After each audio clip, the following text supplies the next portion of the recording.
মায়েরা সন্তানদের সুখের জন্য সব করতে পারেন। আজ বলবো তেমন একটা ঘটনা, একজন মায়ের গল্প।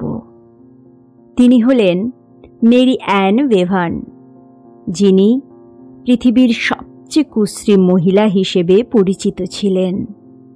কিন্তু আপনি তার সম্বন্ধে যখন জানবেন, তখন আপনি তাকে পৃথিবীর সবচেয়ে সুন্দর ব্যক্তি এবং সুন্দরী মা বলে ডাকবেন।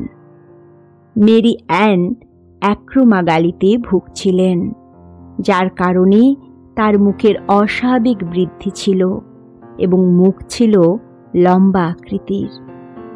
তার স্বামীর মৃত্যুর পর ঘরে কোনো উপার্জনকারী না থাকায় ঋণ জমা এবং তার 4 সন্তানের আর্থিক চাহিদার কারণে তিনি অপমানজনক প্রতিযোগিতায় অংশ নেওয়ার সিদ্ধান্ত নিয়েছিলেন এবং বিশ্বের সবচেয়ে কুশ্রী মহিলার আপত্তিকর খেতাব জিতেছিলেন।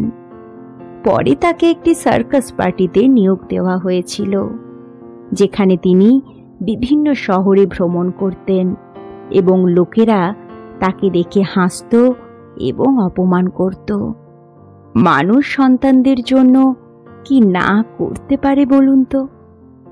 তিনি তার সন্তানদের লালন পালন করতে এবং তাদের একটি উন্নত মানের জীবন দেওয়ার জন্য অন্যদের উপহাস অপমান রোজ সহ্য করেছিলেন।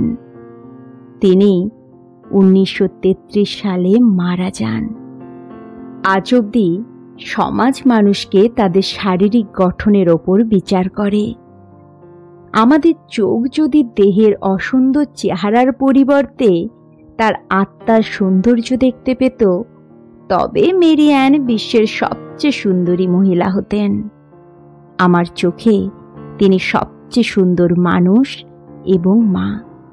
মায়েরা কখনোই অসুন্দর হয় না।